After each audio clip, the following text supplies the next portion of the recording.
So my Boy Scout leader was a woman.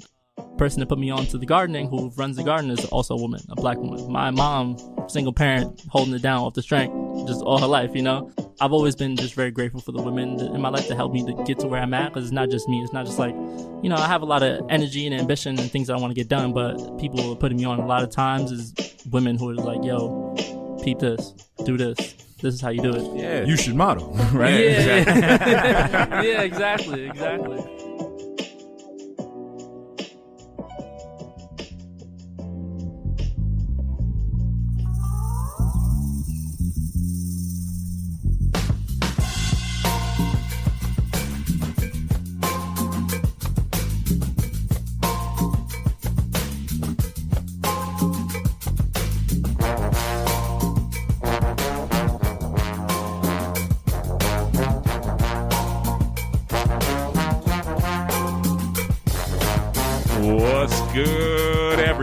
What's good? Welcome back to yet another episode of Off the Strength, where we're giving you the inside look into all things wellness culture. I'm a trainer called Tony, and of course with me I have some gentlemen of extraordinary league guys. Let's go around the table and introduce ourselves, please. KR Jones is in the building. Your trainer Corey, aka your favorite trainer's favorite trainer. That's right, folks. We are back. And ladies and gentlemen, boys and girls, listeners of all type from near and far, you are now in store for a treat. That's because we came in here. You felt the vibe of the 70s sensation that we had inside here. The intro music made me want to walk slowly through somebody else's neighborhood. You know, I when we have eclectic brothers amongst ourselves, Corey, it's hard to place this because, you know, it's gang out here. So the faithful listeners of the show should understand when we were coming in with the BOCs. I got to shout out to the homie Coop because that's where I came across this brother the first time. So shout out to the boy Peter out there and all the BOCs. Yeah. We started a whole nother BOC inside here, man. It talked about this bike life and bike culture out here. Gotta bring the homies on side, and we gotta make sure that we're able to express this eclectic brother over here, man. So we coming in on the 70s tip because I know this brother's young, but he got an old soul, man. So we gotta get him to swing with it. You know what I'm saying? I know somebody like that. A lot of brothers that I see around my set be young and old at the same time, so I'll be confused as hell. You don't say. Exactly, man. So we gotta make some noise for Travis over here. Let's shout out Travis Basora right now. Let's make some noise. We had there. What's going on? That last name one more time with it. Basora. Put the fat soul on that last name. Basora. And adobo with it too. Yes. Trav, what's good, buddy? I'm good, bro. I'm chilling. Thanks. I'm happy to be here. I am happy to have you here, man, and amongst the constituency, man. It's been such a good time to, you know, unite these brothers that we come across with in fascinating places in space and time. So, Trav, I want the listeners to understand why we feel the need to celebrate you in this space, my friend. So, if you could do me a favor, everybody know who you are, where you're from, and then we're going to get into this story about why you do the thing you do, my brother. Does that sound okay? That sounds great to me. Then let's get to it, brother. Starting off, my name is Travis Basora. Basora! I'm not going to hit the end of that one. I already know it. I'm 23 years old, from Brooklyn, New York. Flatbush, Brooklyn is where I was born and raised. Been there all my life, still there. I'm a coach. I've been coaching in track for a few years. I'm also a coach in rock climbing. Hell yeah. I've been a coach in outdoor recreation as well. And a lot of things that I do stem from my willingness to try new things and be adventurous. And now that I've gotten older, I want to push those things onto other people and share those experiences. So that's why I've been in the coaching realm. And it's kind of what I do now. Hell yeah, man. And a righteous brother at 23 trying to set it up for the rest of the collective out there. How y'all feeling about that, fellas? Man, I'm feeling good. 23? That's what I'm trying to say. 1997. You one of them dudes, I have no idea how old you are. That's what I was trying to say. You could be 19 to 46. Yeah, everybody thinks I'm 30 for some reason. Because it's in the middle. Bro, you really do make it hard on people, man. You came out with the bell bottoms in one flick. I'm looking at this dude. It's like, yo, this could be 1975. And I'd be like, yo, this dude's a vampire. I really don't understand how he hasn't aged. Not only do you not know how old he is, you don't know what era he's in. Yeah. It makes sense. The content, you get the Jimi Hendrix vibes is alive with and this I think it's the here. Puerto Rican that keeps my skin nice. Look at that. Listen, man, we got to do it for not me. just the Puerto Rican, but, just like being black, it's like I look young all the time. Hey, man, I naturally moisturize when we sweat. Exactly. Exactly. And I'm biking and doing all stuff all the time, so I'm always shining. It's a good glisten, man. We got to keep it honest, man. So Trav, I want to let everybody know, aside from all of the physical aspects, everything inside there, we're going to get into understanding how you came about this space. And my brother's over here. You want to set that up for him to get to the heart of the matter, and we're going to extract a little bit more from this story. Anybody want to jump on that for me, please? As a fellow young man. Oh, the young olds. This is going to be the fellow young old man of the Off the Strength podcast. So, Trav, man, when did you fall in love with this thing we call wellness? Wellness. So it was a long time coming, you know, as like wellness and fitness. I feel like is like I've gone along in my journey. I've learned that it's not a light switch kind of thing. It's more of it's a thing over time. So I would really say I fell in love with it in high school. As when I really was like, this is my thing. Like, I kind of was really into food at the time. I'm still really into food, but it's really when I began my food journey and just like dissecting and understanding the food that I eat, especially looking at the school food system. I was just like, I started to look at it in a different way. And that really kind of sparked a lot of my different fitness journeys. I was biking to school in high school. I went to school in Coney Island, went to Abraham Lincoln High School, and I lived in Flatbush. So that was about a 7-mile commute every morning, about a 15-mile round out for the day each day. And most days I would bike even more than that. So high school around that time was really when I got into my own in terms of fitness. I was also a cross-country runner. So basically the way it would go is I would bike to school, have school all day, have cross-country practice after school or track, depending on the time of the year.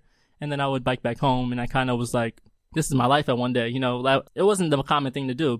I went to that high school actually to play football, and I was just too skinny to do it. And then the coach was like, oh, you're going to have to lift weights and do stuff like that. And I really wasn't into lifting weights at the time. And I was like, I really don't want to put that work in. So I was like, let me go do something else. So they suggested track. And then they were like, track is not until spring. This is a fall sport. You can go do cross country to like condition yourself in the meantime. So basically high school was around the time where I was kind of really coming into my fitness journey, just like biking all the time to school, running cross country, just like doing a lot of active things. And I was just like, this is who I'm going to be. Starting to embrace it. It was like I was running long distance. I was eating like vegan food. I was doing a little bit different. So I was at a time I was like, why is everyone different, or why do I want to be like this? But I started to embrace it around that time, and I just kept going from there and kind of started to invest more into those things that I was interested in, found more people that were interested into those things, and I kind of just grew from there. And I see the investigation into the alternative sports starting around about there. And I say alternative sports just for the faithful listeners out there who's trying to understand. This brother's doing different variations of things that are not traditional team sports. When did the rock climbing start to come into play? Or when did the skiing or snowboarding or anything like that start to come into play? Yeah, so even like with things like that, like I really feel like those things, like I could even go back a little bit to middle school. So in middle school, I was a really like delinquent child. I was just like, I wanted attention. That's really what it was. You know, I really wanted attention. Got kicked out of my elementary school. They gave me an IEP, which is an individual education program. A lot of kids have them in the city. They would like prescribe me for drugs and stuff like that. Put me in a whole nother school. And then my mom, a single parent, she was like, I need to figure out something to do with this boy. And she at the time was going back to college. She went back to Pratt Institute, of all schools to go back to. Mm-hmm. And I was raised on EBT Section 8, and it was just crazy to see her do that. But at the time, she was like, I don't know what to do with this boy. I'm about to put him in Boy Scouts or something. So that's what she did, put me in Boy Scouts. And I really hated it at first, but it really opened my eyes up to a lot of the outdoor sports, and a lot of, not sports at first, but a lot of the outdoor stuff in general. Really kind of whipped me into shape, so to speak. And from there, I learned that I was interested in outdoors and things like that. And the climbing came about more in high school, like later in high school when I wanted to go out with a girl. And I was like, what can I do that's different? And I looked it up on, I think it was like Groupon or something. It was Groupon. And I was like, let me go find something to do that'll be interesting for me, and she would be interested in too, because I really felt like a movie wasn't a good way to get to know someone. So I took her to Brooklyn Boulders, $20, me and her, we went. It was great. You know, we went kayaking, and I did a bunch of different adventurous stuff, and it really kind of sparked from Boy Scouts, and then me wanting to impress this girl, looking back at it, and then I just kind of kept doing those things and left the girl behind. All right, so we got to extract this. I was about to first, let's get to the important shit to get the girl. Yeah. No, I didn't. I didn't get the girl. I didn't. But you ain't climbed fast enough yet. Yeah, I mean, this is if he had to go back now, Corey, it's going to be, listen, now that I'm pro level climbing, this is getting on here. It's a different type of date. Different type of time, yeah. Now he just hanging off a cliff like, yo, what up, shorty? Exactly, you know? With the jeans on, just raw denim on him. Just hitting him with all that. I see it, brother. Yeah. I see it. I totally understand that. I do want to extrapolate a little bit from that. Yeah. Aside from did he get the date or not, this high school age and transitioning inside date. I was around that time. I was around 16. Okay, yeah, like 16. Fellas, what was your first date situation at 16? Because mine wasn't thinking in that dimension, my friend. Well, you know me. Yeah, exactly. I was already in college. Uh-huh. So I was I was trying to holler at the married chicks and like the adults and like Couldn't get that off. teachers' assistants and. All right. Oh, you was out here. Well, see, at 16, that's when I got my license. So you couldn't tell me nothing. I was pulling up. You know? Now I wasn't hitting the rock climbing. I was more, I was in the theater getting some filth off. Yeah, I feel We that. was in the dark. You know what I mean? My man ain't seen damn movie. Yeah, that's what I missed a lot of movies. Paid Seen for a just bunch. the beginning Ain't of about seen 30 none. flicks. Yeah, there you go. Oh man, see, I was a little more timid growing up because my mom, like I was saying, my mom was only a single parent. I just seen a lot of things growing up in my family. So I was like, I gotta just chill and make it through high school because I was the first one to graduate high school in my family. So I was like, let me just chill. Let me just make it through. Yeah. I can't I feel like I couldn't repeat the cycle. So I was just I was really chilling through high school, but it was coming. But I was like, nah, let me chill. And the climbing, that happened junior year. I remember it happened junior year, and I was just like, let me just do something that's different that I want to do, and she might think that's cool. And it's crazy because when I first in my freshman year, everyone was telling me, it was like, oh yeah, you're a virgin now. Yeah, just wait 4 years. Literally 4 years. I was out, and I would tell people now, I'm like, I went through the whole 4 years of high school. I didn't do anything with anyone until I got to college, and I was like, oh, word. Now, see, you let them know. All right, so you gotta update the peeps on here. So now we stepping into college. Did you start modeling in college, or was that after that side? Because again, I refuse to believe that this dry spell was lasting through the modeling side, fam. No. Now once I was like, we gotta make sure. I was like, fam, I hear what you're saying, but then I saw how it looked, and I was like, yeah, I feel you. But in high school, I was just running cross country, biking to school, just doing my thing. Yeah. It wasn't even. I was looking at girls, but I didn't even have any money to do anything with anybody except for when I got to junior year of high school. Yeah. So I wasn't, and I didn't have nowhere to take them to. It was a lot of barriers that I was putting up in my mind. I was like, I can't, and I'm glad I didn't. But yeah, when I started modeling and stuff like that, it was popping. Take me through that story. How that? Yeah, it's popping. Take me through that side. Lively. Yeah, exactly. How did that come about, and what even brought that thought into the atmosphere? Because coming from the Coney Island side or the Flatbush side, yeah. I didn't typically see a lot of models just walking up and down the street pronounced. At least in my era. So how'd you get about that? So the modeling thing kind of came about when I went to community college. I went to Kingsborough Community College, but before I went to Kingsborough from Lincoln, I went to Mooresville State College upstate. So I went to SUNY Mooresville upstate for a year. And I was hype. I was just like, I'm getting out, I'm moving out, whatever. And I did really bad. And I had to come back. And, humbled me a lot. And I was studying this thing called human performance and health promotion. Okay. So yeah, I feel like my story is a lot of backstory to why I chose the things that I did. So I went to college first in Mooresville for basically pre-physical therapy because a year before that I was in physical therapy for a year because I had ruptured my knee playing basketball. And I had a torn ACL, PCL, meniscus, everything. It was just gone. Unhappy triad. Exactly. Y'all got to go knee versus knee later. Knee versus knee. So that had happened, and I kind of was in physical therapy for a year, and it kind of opened my eyes up to the physical therapy world. And I was like, maybe this is what I could do with my career, life, because I was sports. I was an athlete. I was the man in high school. Per se, for a runner, whatever. So I was like, I can't run forever. What can I do? All right, physical therapy, word, I could do that. So I went upstate, Mooresville, whatever, did that for a year, but I wasn't really that great at the major. Came back to Kingsborough, but I wanted to switch it up. I was like, physical therapy is cool, but I don't want to do that really. So they had this thing called fashion design in Kingsborough, and I'm like, let's do that, fashion design. But then they had me designing in swimsuit stuff, and I was like, I don't really like this that much, but I like fashion, and I kind of was inching my way into the fashion world. And I met someone, they were like, you can model, don't design.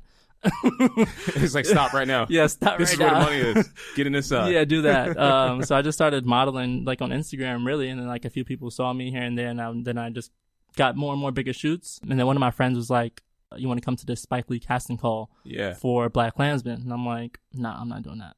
I'm a model. I don't do background stuff. Yo, one man got flexy early. On Spike, though. That's not what I do, fam. I was like, nah, I'm cool. I don't want to do that. I don't see myself in that, whatever. I ended up doing that. Yeah. So from there, I went to the casting call, met all these people. It was a great networking experience just from the casting calls. It was amazing. And I met so many people, a bunch of pictures, whatever. From there, I just kind of, Spike Lee really put me on, to be honest. He put me on because he signed me up for this thing called Central Casting, for this, it was basically a background agency. They help people that work in background acting get jobs and stuff like that. And from there, it's just a networking pool. Everyone that wants to do art, they want to do stuff, they're there. So it was just kind of opened me up to that world. So from the background acting, I kind of got more into modeling after that. But I was never like signed or anything like that. It was just like me, like off the strength. It's like, yo, pulling up. People want to take pictures. Yo, you want to work? You want to, they want me to wear their stuff, or they want to do stuff off the strength. Let's pull up. Let's do it. Because I knew that someone somewhere would see me, and I'm like, I always had the mentality of just like, you have to just put the work in, and like it'll pay off. I can't just expect like, yo, this is my rate, 300. I was in a Spike Lee movie, pay me. Even though some, certain people, I come with that energy, but I just knew that the look was good. Off the strength of I kept doing it, it would, equal dollars, and it helped me get to where I want to be. Yeah. I want to add some punctuation to the situation. Fellas, how do you feel about Brooklyn royalty knighting the young man over here and getting the put on? Yo, shout out to flexing on Spike. Like, nah, I'm not into it. Yo, my man went. You got a little cute little movie. This is an audacious dude. My man went from virgin to model. That's what I'm saying. He was like, he got one joint. He was like, yo, I'm getting all this. Everything. I'm here now. He's like, welcome. Yeah. He's like, what's his name? Basora. Yeah. It's like, oh, he just walked through. That's the homie. It's crazy. Whenever you walk in, you get the little voices. I just started recently telling people that was my last name recently too, because my handle, I used to have a bunch of different handles to not have the Basora. Like I was Travis B, I was Travis BE, because I was like, oh, I just B. Sure. It was a bunch of different variations of the Travis B or like some other name, and I'm like, nah. They gonna know my name. Yeah, man. Walk in that light, They gonna homie. know my name. Forget it. Yeah. Walk in your reign, King. That's what we trying to get to, man.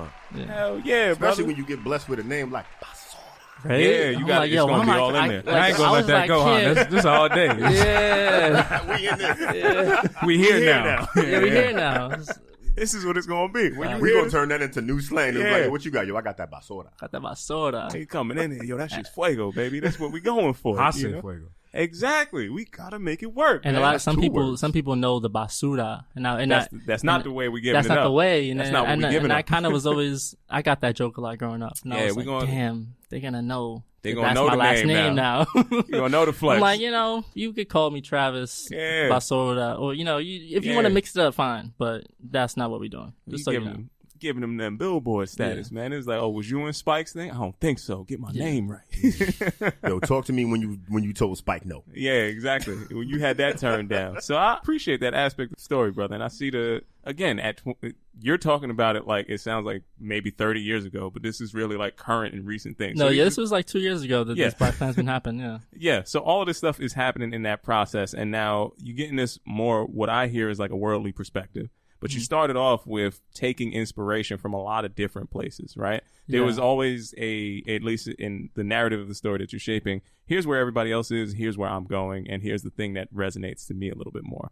Okay, now talk me through how that led you to the garden and how that led you to going into, remember earlier in the story, he's talking about his love of food, what veganism was inside of that high school, very early on situation. Take me through that and let people know why the New York Times decided to feature you inside the article. Well, the food journey, I was saying before, I just started to look at the school food with a different lens. It seemed like when I got to high school, it just looked different. I was like, what is this? Like, I was just like, what is this? And I was just like, just started to bring my own food. So they kind of just started there, just bringing my own food. I just started just being more selective of what I put inside my body. I wasn't on any kind of vegan or vegetarian diet when I was in high school. All throughout high school, I was still eating meat and stuff like that, but I just felt a little more careful about what I put inside my body. So I was eating a lot of cold cuts and stuff like that, tuna sandwiches, just bringing my own food. I just was like, let me bring my own food. And I think someone on YouTube had put me on to just like, you are what you eat. Just carrying your food. If you want to be very particular about your food, you just have to have your own food. So I just started to just have that. And from there, that was kind of a little bit pretentious about it, looking back at it now. Just like I was like thinking I was better than everybody with my own little granola or whatever I had. Y'all ain't got these healthy cold cuts. Yeah, I ain't got these healthy cold cuts. You know about these Lunchables. Nah, but school lunch was rough though. You know? School lunch was you had the shiny rough. cold cuts too, didn't you? I did.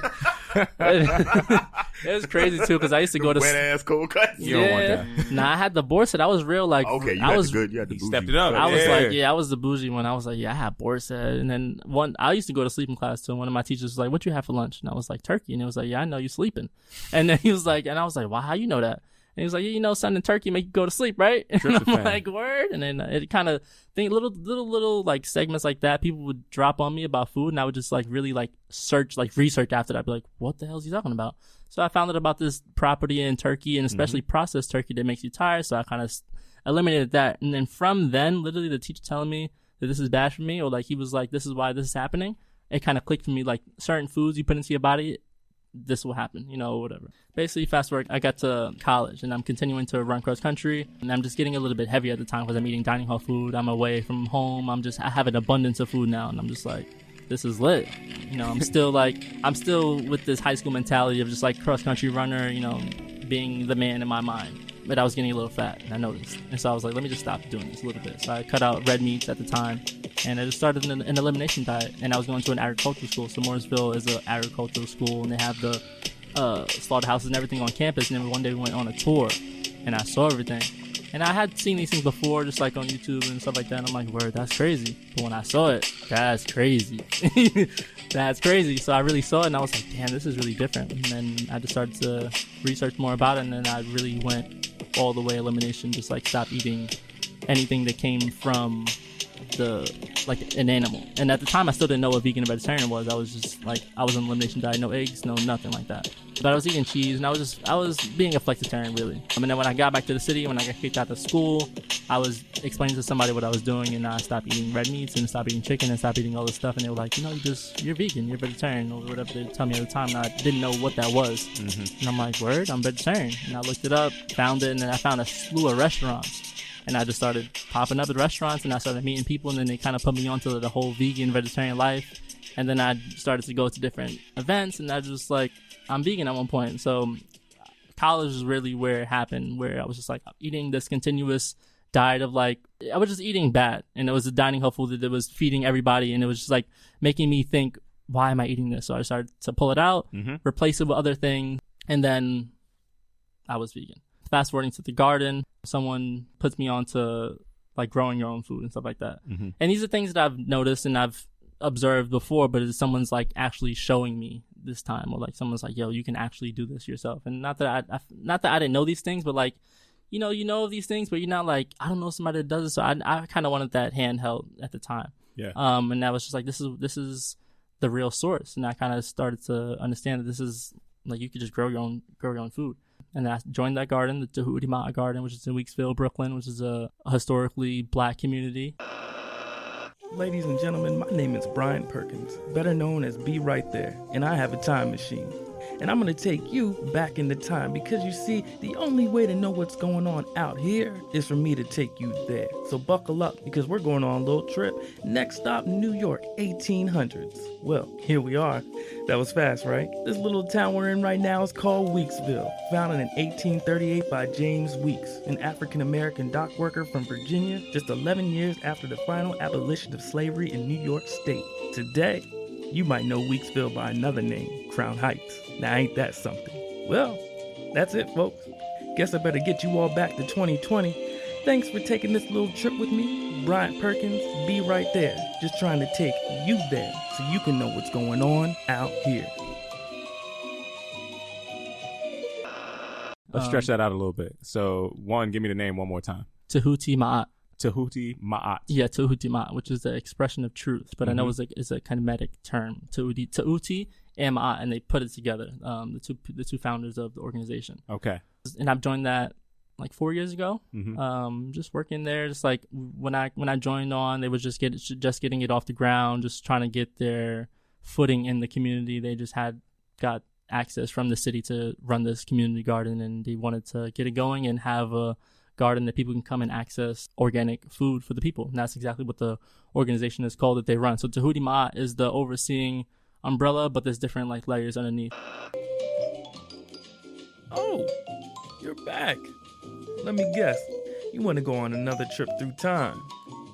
Tahuti Ma'at, a collective of African descendants teaching, healing, and laying down roots in their communities. And I bet you're curious to see just how far those roots go back. Well, have no fear. My name is Brian Perkins, Mr. Be Right There, and I have a time machine. Next stop, Egypt, 1165 BC. Oh, we going back. Well, here we are. Inside the tomb of Ramses III, take it all in, where ornately painted and carved depictions of an ancient Egyptian god by the name of Tehuti or a thoth decorate the polished walls. See, Tahuti was the god of writing, wisdom, and justice. Flash forward to 2020, and I think my country could use a little Tahuti. Speaking of flash forward, I think it's about time I get you folks back. Thanks for taking this little trip with me. Bryant Perkins, Mr. B right there, just trying to take you there so you know what's going on out here. And the garden and the nonprofit that's there is organic food for the people. So it's like growing food to provide for people because we don't have that. Yeah. And there's a historical context about that is very important. And I think it's almost poetic how it comes back around in this 2020 kind of mentality when we are in a renaissance period of where, in particular, Black people are reinvesting in what the value of their health actually is. And I see a lot of things that parallel what the old Victory Gardens used to be, and a lot of things that I know from the Black Panther, like the 5 Points Plan or going through any of those kind of things where we're talking about breakfast programs, we're talking about giving people access to food and different resources that come from within. You're talking about fortifying and enabling a community to be sustainable. Oh, hey, welcome back. Well, I saved the best for last. The Black Panther Party, pillars in their neighborhood back in the day, doing any and all they could to feed, educate, and protect within an environment so volatile and so hostile for members of the African American community. They even marched through the streets armed to the teeth. Yeah. But let's take a closer look. I mean, it's not like we don't have the time. Next stop, October 1966, Oakland, California. Whew!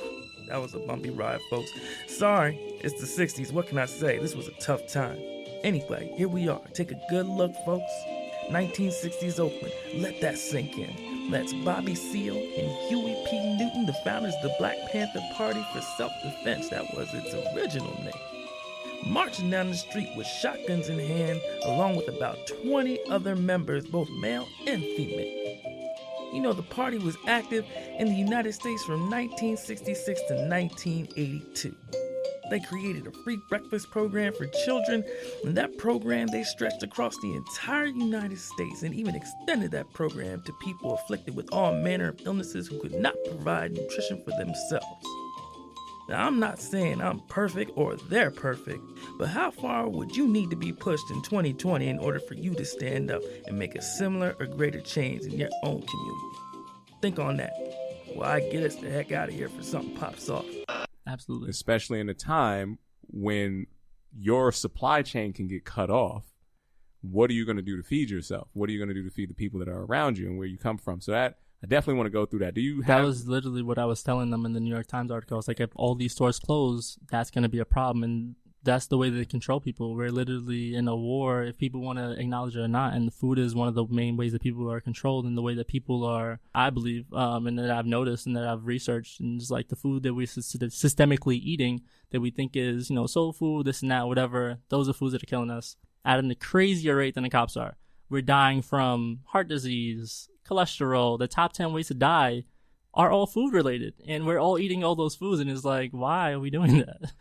So, having a garden or having any kind of green space is just a nice, it's not just a nice thing. It's like, it's a necessity. We need these things in our community, but we don't. A safe space, if people want to talk about safe spaces, that was literally a safe space. To give some further context to the safe space, quote unquote, it's kind of that phrase is kind of softening to what it really was. Yeah. What that situation really was is the only space.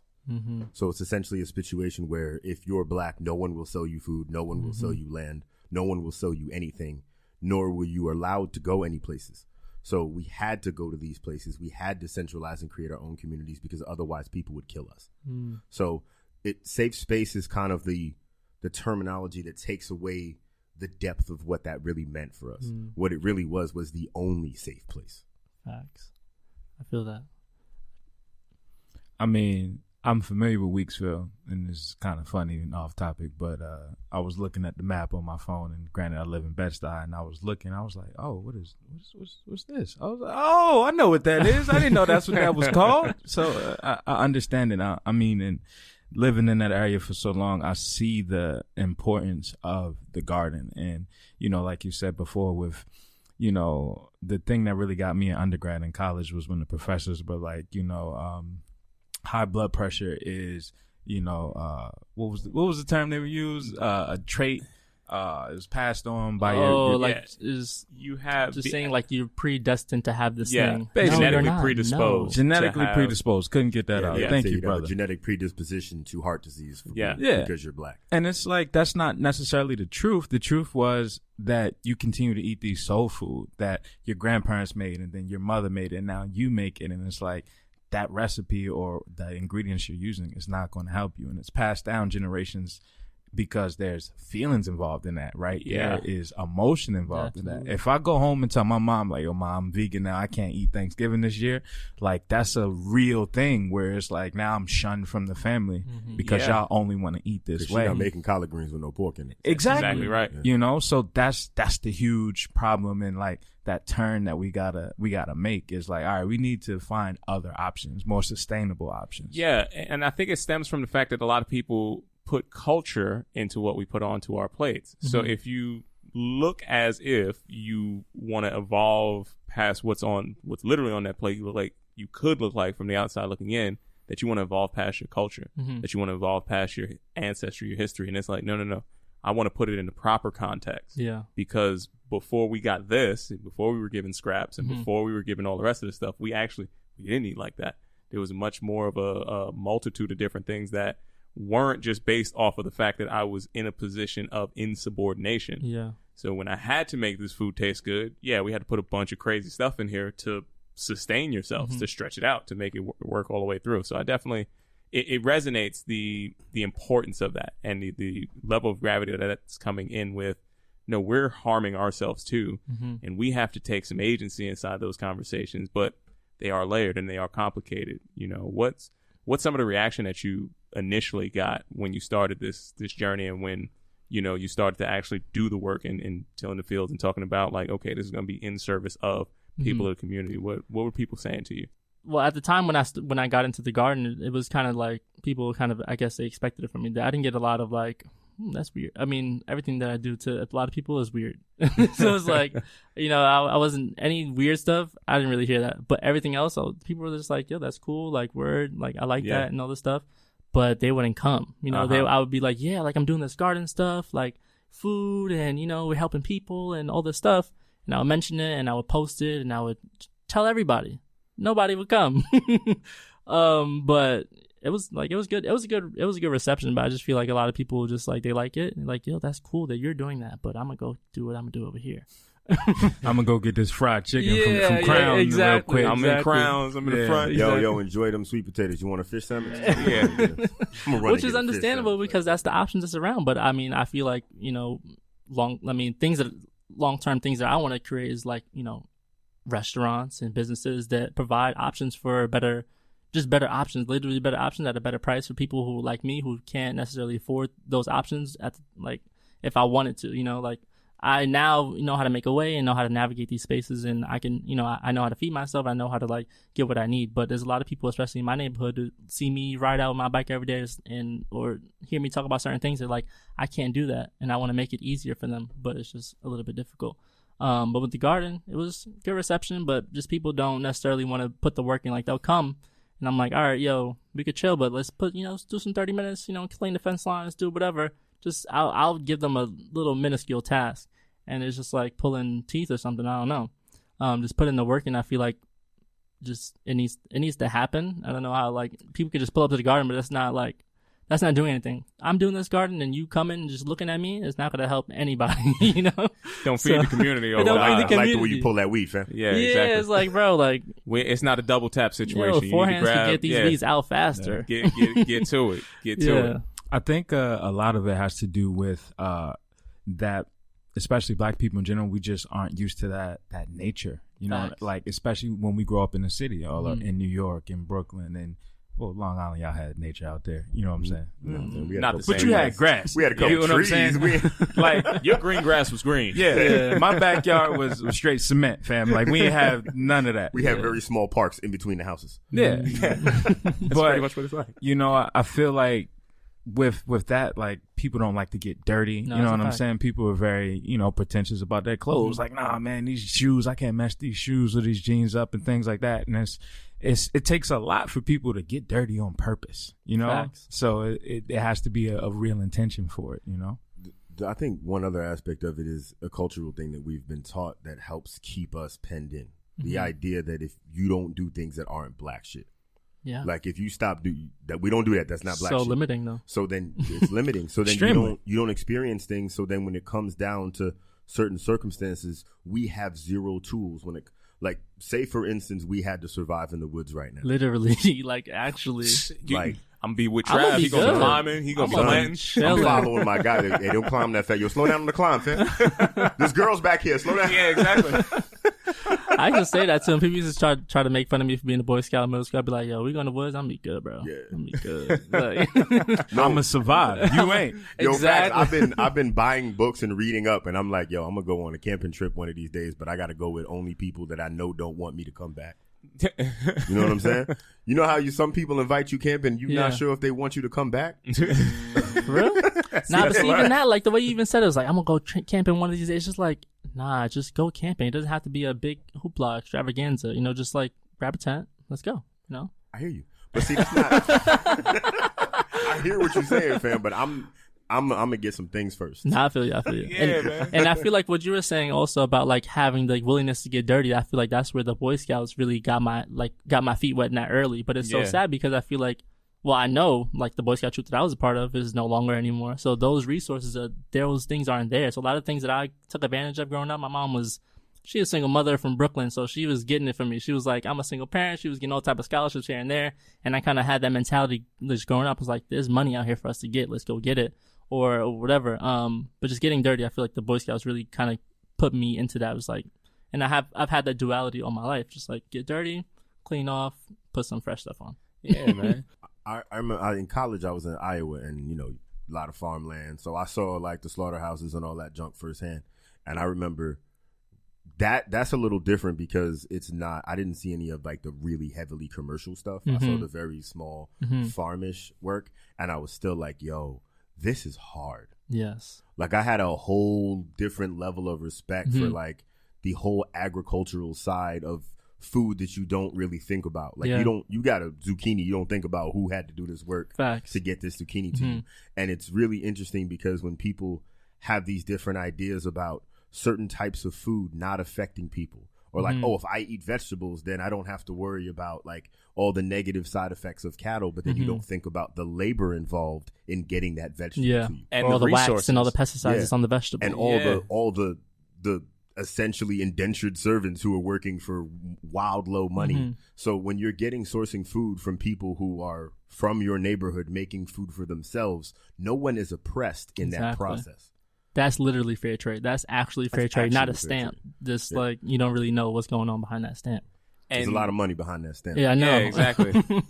That's branding. That's what that is. Yeah, that's right. Most of the time. That's a marketing scheme. Yeah, it's a marketing scheme. That That's is a a fact, good PR person who Yeah. put that together. But aside from that, Corey, you're exactly right. There is a disassociation that happens between how we have things inside of traditional supermarkets and the labor and the resources and everything that comes in there. And there's almost a lack of empowerment that comes from you only knowing how to get food that way, right? Because you literally, nobody can take that knowledge from you that you have. Yeah. And you can go till that soil, work it in a place that is intellectual property. You can't take it out of my mind once I learn something. Exactly. But you know what, Travis, this time and this year when people should have paid a lot more attention to that is when our supply chains came down to a couple weeks before And it it's almost going got down more. really, really shaky out here. The lines in front of your supermarkets that everybody had to go on at some point in time, realize what that looks like if it gets extended a little bit more. Where do you sit relative to where your food is coming from? Do you even understand what that process is? Exactly. So I do want to celebrate you for the again, the world-renowned nature that you're coming in here with. And this brother's thinking about all the other places, but this is empowerment to feed yourself and be able to feed a community is something that I really did want to celebrate after I saw that. I was like, this brother is how old? Like, where is this coming from? Yeah, these things are, I mean, this is just something that, like, I feel like is kind of just, like I was saying, the veganism thing really kind of set me off with just like being interested in my food. And then I met someone and they put me onto the gardening. But also a theme that I was thinking about when I was like, oh, I'm gonna come in here and do a podcast. I was like, I wanted to mention that I've like a similarity that I've noticed, and people will like put me on certain things. Like my Boy Scout master. My Boy Scout master for only like a year and a half was a man, Mr. Phelps, great man, taught me a lot. But after that, it was a woman, Miss Robinson. That wasn't a thing. Like all other Boy Scout troop leaders are not women. They're men. They're men. So my Boy Scout leader was a woman. The person that put me on to the gardening, who runs the garden, is also a woman, a black woman. My mom, single parent, holding it down off the strength just all her life, you know? And so it's a lot of, I've always been just very grateful for the women in my life that helped me to get to where I'm at, because it's not just me. It's not just like, you know, I have a lot of energy and ambition and things that I want to get done, but people putting me on a lot of times is women who are like, yo, peep this, do this. This is how you do it. Yeah. You should model, right? Yeah, yeah, exactly. You want to get some more of this? Yeah. Exactly. It's an easy path. Hand that out like candy if you do it. Easy path right here. You can go right ahead. So I see you've been nurturing your own garden for a while. Exactly. Exactly. There's jokes there, but we ain't gonna make those jokes. There's jokes Definitely, here. you gotta, you can insert those jokes right here, but we ain't gonna do it right now. You gotta water the seed, you know, you gotta. Hey, I left it on the glass. I'm gonna let you do what you want with it. You know what I mean? We're gonna let this Chris Paul it up there. Y'all do what y'all want. We're gonna take it to a higher place. Yeah, exactly. But yeah, it's like the food stuff is just real powerful. I feel like there's a lot of people not really paying attention to it, and there's a lot of people that are paying attention to it as well. But I just feel like a lot of, especially for Black people, is something that we really need to take control of, because there's a lot of bad stuff going on in the food industry, and if we really control what we put in our body, we really be able to control and take power of our mind, and just be able to physically and mentally be equipped for whatever is coming, because you know it's coming. Two things I want to add in. One, to add some context to what Tony was saying earlier about understanding your relationship with food and the disconnect. Mm-hmm. And when we were going through the pandemic, a lot of our listeners have the privilege of being able to order food. Yes. You know, and pay for that delivery price, mm-hmm. and had the extra income to like wait for Whole Foods to drop off something at your mm-hmm. door. There were a lot of people that didn't have that situation and didn't have that availability. Mm-hmm. And like Tone was saying, when those lines got long, I remember taking walks, and I'm luckily enough to be one of those privileged people that got food delivered mm-hmm. and didn't have that concern. So I'm taking walks, and I'm walking by like some of the community centers that were giving out food, and I'm seeing lines of people, and all of these people getting a box. Mm-hmm. You know what I'm talking about? Mm-hmm. That box of food. Yeah. And I saw what was in the box of food. I talked to a dude for a little while, and the box of food was partially prepared food. Mm-hmm. Mm-hmm. So it still wasn't very healthy food. Exactly. And to layer on top of the fact that our culture just doesn't eat very well, because mm-hmm. that's what we're left with. Yeah. Then that's what we thought we had to stay with. Mm-hmm. But also, American food in general is terrible. It's terrible. So when you take the fact that most of our food is already set poor up like quality, and then you're taking the poor quality food of the poor quality mm-hmm. food, you're really leaving yourself in a bad situation. And I think the big jump sometimes sounds crazy, like you being like, "Yo, go camping." I'm not about to go camping, but I will. But I will go camping with you. Word. You feel me? I feel you. So I think sometimes we have to understand, like, you don't take the giant step. Like with my mm-hmm. clients, when I get them out of eating crazy, mm-hmm. because like I still eat whatever I want to eat within reason, but most of my food is on point. Mm-hmm. And I think what you have to do is kind of take a step. Yeah. Like, all right, definitely. well, let's layer this. Let's mm-hmm. get this better. Let's get this better, and go step by step, stage by stage. Mm-hmm. Like get your quality of food better, then start taking other choices and make decisions and figure out where your food choices are going to lie, mm-hmm. you know, and as opposed to just try to like jump and turn everything, because that big jump is too much. Yeah, it definitely is for some too people, much. you know what I mean? Yeah, for some people, because I my best friend, when I told him about the veganism, he switched the next day, and I was like, word? He's ready to jump fully in. Bet. Some people are ready. Yeah. But dead up. If you go on camp, I'll roll camping with you. I'm with it, bro. We gotta get all the But I'm bringing a gun. BOCs. Bring a gun. I'm capping up. Bring a gun. He's like, you should. You should. Listen, Every time you hear noise, I'm gonna be Corey. Don't turn it that way. Don't turn it. Yeah. We need two hands for safety, brother. We gonna keep this I'm going. good with the pistol. Yeah. See, good with the this brother got real young Huey P energy over here. He's like, nah, bring your pistol, brother. Bring it, bro. Like, you never know, bro. In the woods. Bust that. In the woods, you don't want to play. Bring the I heat hear up. that, man. I hear that. Hey, we got to go for it, man.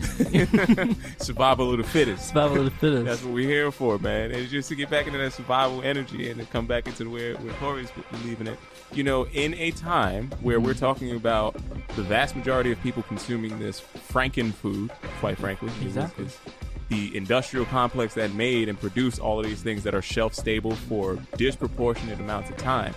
It puts you in a position of dis-ease. Right? Disease, literally. That disease. I see what you did there, brother. We're going to bring it back. We're going to pull this thing out. We're going to stretch it out a little bit. Shout out to the Travis Scott. You know, hey, man. You know, it's lit. You can't light it on fire, though. For $6. It literally won't work, but it's lit. It's lit. Can't go on fire. Or a lot of vegan cheeses don't go on fire either. Yeah, don't eat that either. And that's plastic. Yo, what we call that. Yeah. Digestible plastic. Digestible plastic, yeah. Right? And in that position of that dis-ease, and when we're taking in all of these chemicals and things that are not actual food, that don't denature and that don't go through that natural cycle, what we end up doing is putting ourselves in perpetual states of sickness. Yeah. Now, when that perpetual state of sickness is tested by an existential threat, kind of like we did get this year, the people who have suffered the most are also the people who are eating the most of this shitty food. Facts. How do we change the circumstance without talking about it in the full context? And that is why I wanted to have this conversation, because there's an origin to the problem that we're coming inside here with. And if we are really going to talk about making the pathway to empowerment come about, we have to start with acknowledging the fact that we can make this change happen. Facts. It will require you to get dirty, get some work in. It will require you to put some time, energy, and effort in fortifying what it means to have a community that is healthy. And if we can do that, then and only then can we break these cycles that have been making this continuous sickness something that plagues our situation.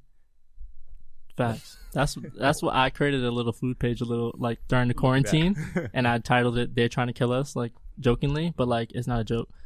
Because the food is literally set up to kill us. I feel like they're trying to kill us. It's like the stuff that they're continually feeding us and showing us, and things that how parents are feeding us is set up to kill us. The processed foods. I don't think that they're, and just to elevate that, I don't think they're trying to kill you. It will kill you. No, it will kill you. It's a matter of how long can we keep you. We are in. It's like a test. It's like see how long they can eat this stuff until they die. Yeah, it's a test, but then also it's a prolonged time frame of sickness, because we can't talk about food honestly unless we talk about also the pharmaceutical industry. Absolutely. That comes right It's a cycle. They right? have you eating the garbage, so you have to go to the hospital, and so you have treat to pay you with them, that, and it's right? And if you put bad input in, and I could say, well, you're not bad, your cholesterol is bad, here's a pill. You're not bad, your diabetes is off, here's another pill. You got that sugar. Yeah, exactly. And then how just many little band-aids, little band-aids, but it's not really addressing the root problem. Band-aids, really expensive band-aids, but there's subsidized. a root problem, the swelling underneath those band-aids, and then stroke, whatever happens. Well, I don't think anyone would argue that processed food, fast food type food is poison. Just a little bit. I don't think anyone's going to be like, oh no, it's not. It's perfectly fine. Will. So look at it from the aspect of, you're putting in a little bit of poison and you have no idea how long it takes to get that poison out. And I want to champion the idea of personal agency, right? Because at the end of the day, you have your own choice for the most standpoint in time. If you are on a dire strait and you can't choose what most people would think is a healthier option compared, and that's also the false narrative. The healthier option can be just as cost effective. The salad with the wild with the dressing on it.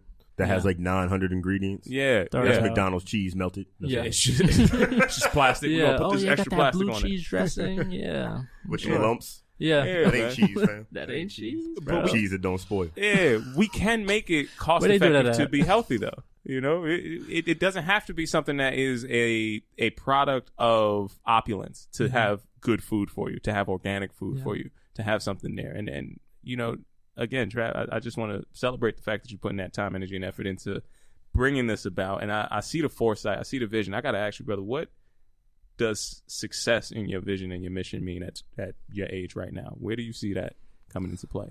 Well, for me, like long term, I didn't even mention like the outdoor coaching that I was doing last year, because I lived in Maine last year. I did an AmeriCorps program. Yeah. But like long term, I wanna have a recreation center. That's like my main thing that I see. And I don't I don't really even tell people about this, but a recreation center is what I want because I do a lot of different things, and I don't see myself doing one thing. So I want to be able to have everything I do and have everything that I feel like I know a little bit about under one roof with, experts and people that I've like met along the way, and be able to provide those opportunities for other people in my community. Just because I was saying, like, the Boy Scout troop that I was a part of has dissolved now. A lot of the different programs and scholarships that I was afforded when I was younger are no longer. So I want to be able to provide, just programs and opportunities like that, and show people that these things aren't so foreign to us, that we can just do these things as well. Like, if there was just even like a track nearby my house, that would be great. If there was some decent food, that would be great. So if like the Boys and Girls Club, the recreation center that's down the block from me, that's a war zone. You don't want to go there. I grew up there, and I already know. I know both sides, and it's like it's just not a place you want to go recreate. So I want a long term. That's what would be success for me, opening up a facility where I could have a safe space where I could have people recreate and learn and expand what they're exposed to. Yeah, man. And people, I get a lot of slack sometimes because people made fun of me for not knowing how to swim like for a long time. And it was like joking on it. But it was like, oh, you don't know what it was like over here when your pool was different than my pool. Yeah, they don't know what it was like. I just learned to swim last year. Because literally like if you were coming year, around bro. in this neighborhood, it's like, you don't know what they actually do at the pool. They don't know. Like they used to pour bleach in our pools. Like like this is real. More than that. More than that. In the 90s, it was like, okay, this is somebody's corner. They own this corner. If I'm here when somebody else is trying to be rivals with the person that owns this corner, our swimming time would open and close as soon as the summer started. It was like, okay, we're going to have 2 hours out here swimming, kids. It was like, all right, everybody packing up. They're shooting up the block. It was literally like that. Serious, and now I'm talking about same neighborhood coming around. It's like, you just can't go over here. Yeah. It's like, how did you not learn how to swim? It was like, you don't understand what was happening. It's like, you missed that context. The swimming thing is something that was a big thing growing up for me because I was a Boy Scout, but like with the Boy Scouts, like you get to certain points where they have like Life, Star, all these different badges or whatever. But swimming is like a real big part of like finishing the Boy Scouts, getting the Eagle and getting the whole thing, shebang. I didn't learn how to swim because I was just a Boy Scout like during the school year because my mom didn't know what to do with me, so just sent me to Boy Scouts. But in the summer where they did all the merit badges and learn how to swim, I never got to go because she couldn't afford to do that much. So I just learned how to swim last year when I was doing this AmeriCorps program. And I learned more about like how or like why I don't know how to swim. And why it was like kept away from me, or like why it's such a stigma. But it's just like, that's literally a survival skill. Yeah. Why don't we know how to swim? If we were on a boat or some shit, like we would die. They don't want you to know how to swim. Exactly. They don't want you to know how to swim. It's a huge sign of privilege. And I didn't realize that. When I realized how privileged I was to know how to swim is when I got in the Coast Guard. When I got in the Coast Guard, I'm getting through boot camp. They start ranking you. They're putting you through. And I automatically was like in the middle of a pack and then sat in a different company. And I was like, why am I in a company with the scrubs? And they were like, well, you have to learn how to swim. And I was like, who told you I can't swim? They're like, and they were like, dark green. Yo, this was the 90s. Money was like, you're black. Like, look me dead in my face. I was like, word? I'm black? He was like, y'all don't swim.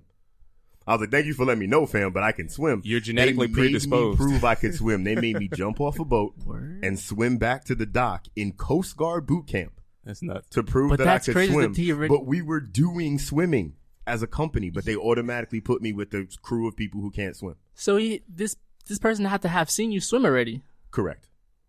Nah, that's crazy. That's how it works, though.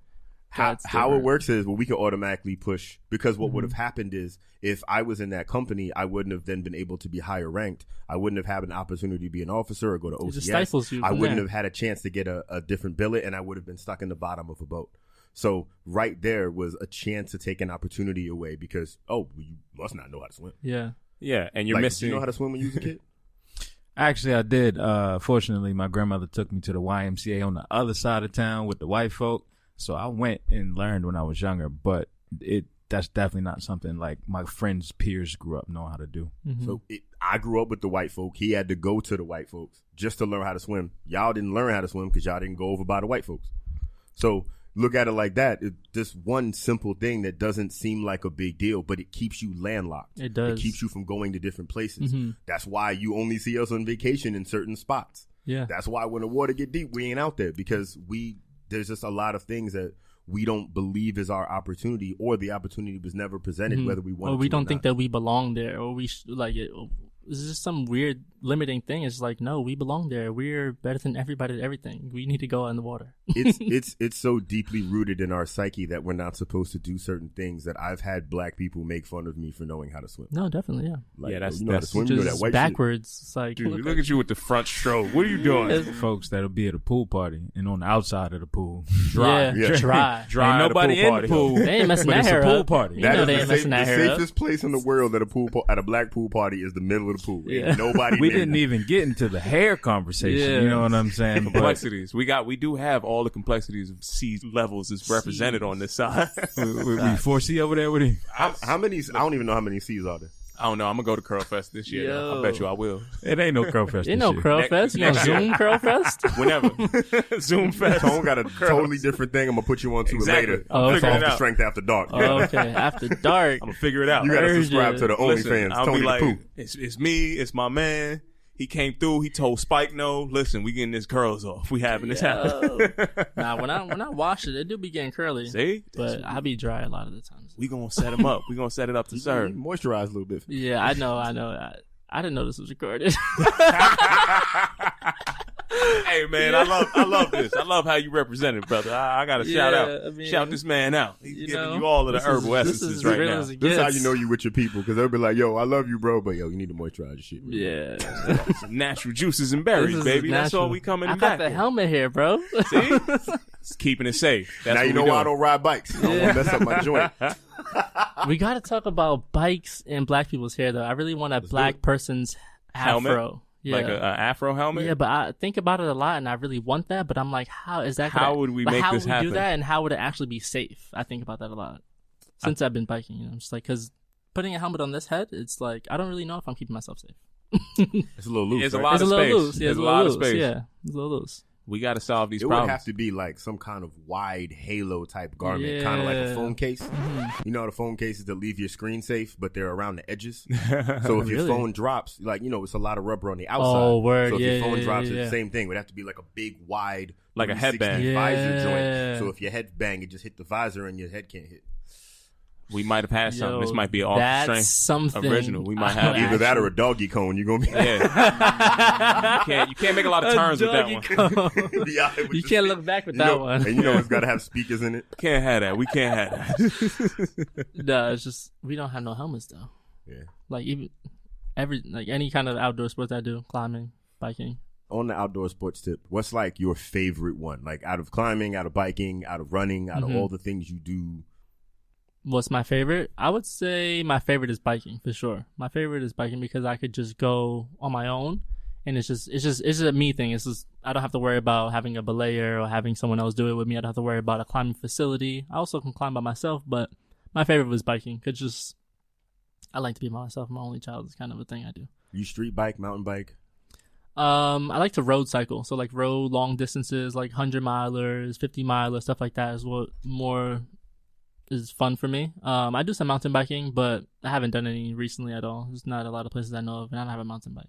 You got to tell them about the races that you about to try to pull up into. Yeah, bro. so I just recently got this bike scholarship, this thing called Race to the Top by Trek. They put out the scholarship. I don't really know when they put it out, but I found it, and I was like, I need to win this thing.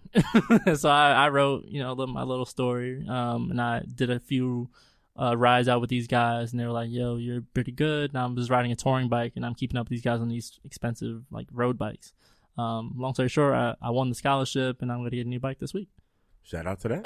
That's what's up. Look at that. Yeah. That's what's up. So You I'm about to riding start out. bike racing, trying to put my foot down on that. I just feel like I've been an athlete my whole life, and I just kind of feel like this is a progression for me to go on. I've run cross country, I've run track, and I'm like, how can I put myself on a platform or give myself a big enough big enough platform to be able to talk about the things that I care about, and I speak about them now, and I feel like I'm multifaceted, so there's a lot of things I want to touch on. I feel like being a cyclist and that being like my main outdoor sport will be able to I'll be able to shed light on a lot of other things that I want to talk about, and be able to have those eyes on those things as well. Like with the climbing and the gardening and the little fashion stuff that I do. I feel like biking will be like the main thing that I do like going forward, and I'll be able to like branch off from there. Man, this brother is humble, but got so many different things, man. I appreciate this shit. We gonna swing you all around because you got 98 things going on. Swinging back into the garden and doing getting your hands dirty. Yeah. Is how if someone's listening, one of the listeners is like, yo, I want to get involved. Like, how do I do the work? Where do I sign up? What's the website? We're gonna make sure we got that info in so we can link that in so we can get that going. Yeah, for sure. But what's like step one? If someone's listening right now to hear the podcast, like, oh, that sounds dope. How do I get in? So the thing with the garden, I can break that down too, is coronavirus still. So the New York City Gardens is on a discretion thing, and also with this in particular garden is a 2-person team. So it's just me and my other friend, and we're running a whole garden. Yeah. And it came up that came about because of the people that were running the garden. They happened to be out of the country when the coronavirus came down, and they just stayed where they were and didn't come back to the city. But they're out of the country, so they really can't come back necessarily. And it was just a situation where we got passed down the garden. We're holding the garden down, and it's just a 2-person thing. And my other friend is also in college, so it's like a 1.5-person thing half of the week. To donate just to help us out is Tehuti Ma'at Garden, Tehuti TEHUTIMAAT.org. That's the website. You can find all our resources, and we have a whole bunch of like resources on things on how to start your own green spaces and stuff like that online. But the physical garden space, we're there on the weekends for like volunteer days, Saturday and Sunday, 12 to 4. During the week is more of a personal basis. Like if I know that you want to come, and I'll come through when I'm there. But it's just not a scheduled thing. The scheduled stuff is more on the weekends where you have people come out and get their hands dirty. Fellas, you down to get dirty? What's up? You down to get dirty? I'm pulling up. Yo, you know how I feel about nature. That's what I was about to say. Kyle, I know I didn't even have to ask the nature over there. Yeah, that's it. Exactly. We're going to get in here, man. I want to get my hands in the soil. You got to get your hands in the soil. You have to. You going to be over there tomorrow? I will be there tomorrow, yes. Look After at my that. ride. Let's do it. Let's do it, yeah. 12 to 4, we got to get back in nature. Hell yeah, man. Travis, as we like to wrap the show, man, you've laid out a lot of stuff for us. Before we go forward, we still got to make sure that we celebrate you for what you're doing with the garden, But what could you tell our listeners if you could give them a gem of some type of hope or inspiration to move forward? What would you give them? If I could give your listeners some hope, I would just say work towards bettering yourself and invest in your interests. And that's kind of been the running theme of my life. It's just like I found little things that I'm interested in, whether someone thought it was strange or whatever they thought. It's like I knew I liked this, so I kept doing it.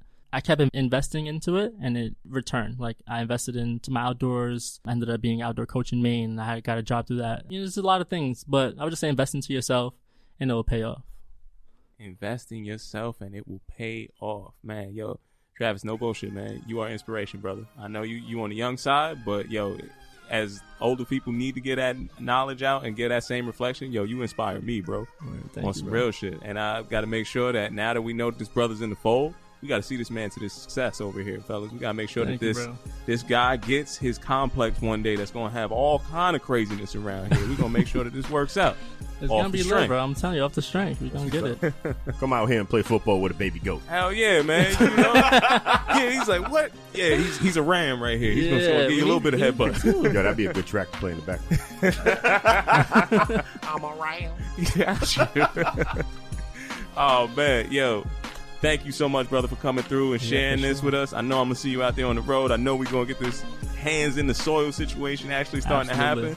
Mean that by every situation. And please do know that this door is open for whenever you got to have some amplification for whatever you got going on. That's what we're here for, man. Sure. Thank you, brothers, for having me on. I appreciate it. Man. So much love. That's what we're here for. For sure. We're going to make this work. Once again, it's been another fantastic episode of Off the Strength. I'm a trainer called Tony. KR Jones. You're a trainer, Corey. Peace and much love to y'all out there. Until next time, we'll see you soon. Get your hands dirty. Wash it. Then wash it. Then wash it. Then wash it. Nasty. Thanks for taking this trip with me. Once again, I'm Brian Perkins, Mr. B right there. Just trying to take you there so you can know what's going on out here.